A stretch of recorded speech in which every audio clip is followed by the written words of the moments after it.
G'day guys, how you going? Aura here, I hope you're all doing well. Today I'm going to talk about the upcoming expansion, which is of course Shadowlands, and what it could mean for Blizzard.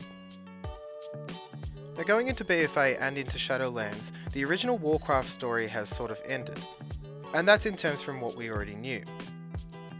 Now so far the teaser that we've received from Blizzard about Shadowlands is Sylvanas Windrunner fighting Bolvar, the Lich King now, defeating him and then ripping off the Helm of Domination, splitting it in two and opening the Shadowlands. Before I talk more about the Shadowlands expansion, we need to take a step back and go back to the beginning of BFA. So unfortunately, it is common knowledge that BFA is possibly one of the worst expansions ever. There are several reasons for this, but I'm going to just name a few. The first being, coming into BFA, we just had the expansion of Legion, where each player had a different legendary weapon according to their class and spec. These legendary weapons were from lore and were extremely cool and we'd made extremely powerful through the acquisition of artifact power. Now moving from Legion into BFA, they were all taken away. To replace the cool system of legendary weapons, we were given the Azerite Neck, in which we'd farm AP yet again to level up.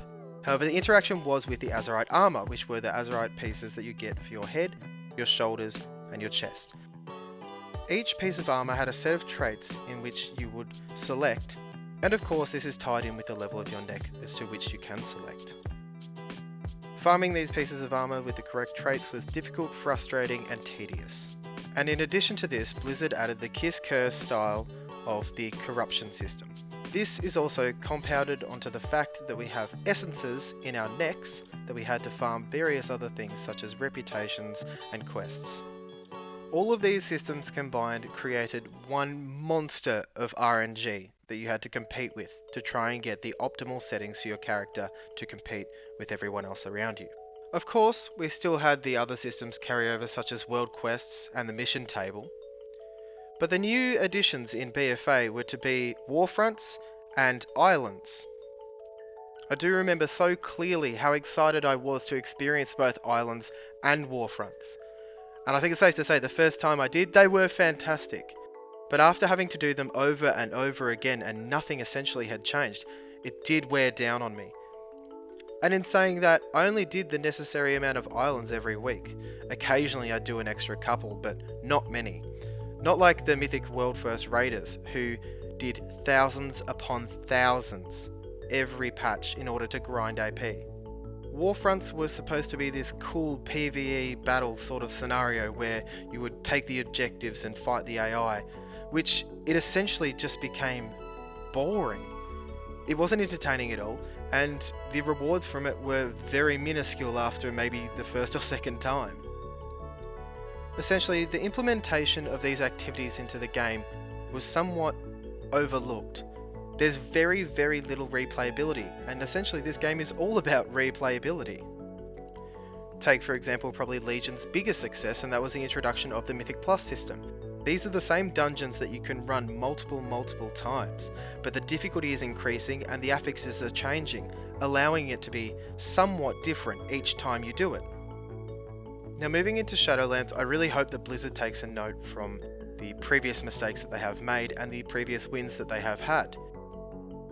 The Tower of the Dam instance does look very promising.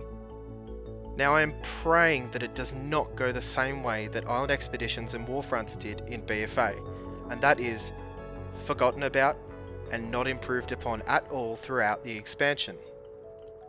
With the introduction of something like the Covenant system, Blizzard need to ensure balance between all the classes and specs and the Covenant abilities.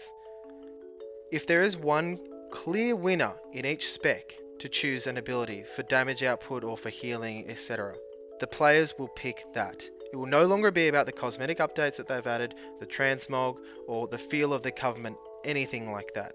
It will simply be on the numbers. And I know a lot of World of Warcraft players are extremely worried about this, because seeing all the visual updates and the cool zones and the cool factions, most people have decided who they want to go with.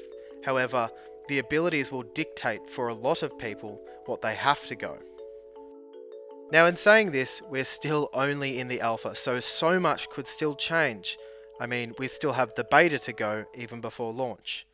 So I will be, and I'm sure like many of you, be keeping our eyes on any changes coming up from data mining or updates from Blizzard. But thank you very much for sticking around, guys. I really appreciate it. Catch me streaming on twitch.tv/auraparty. Thank you very much. Have a good one.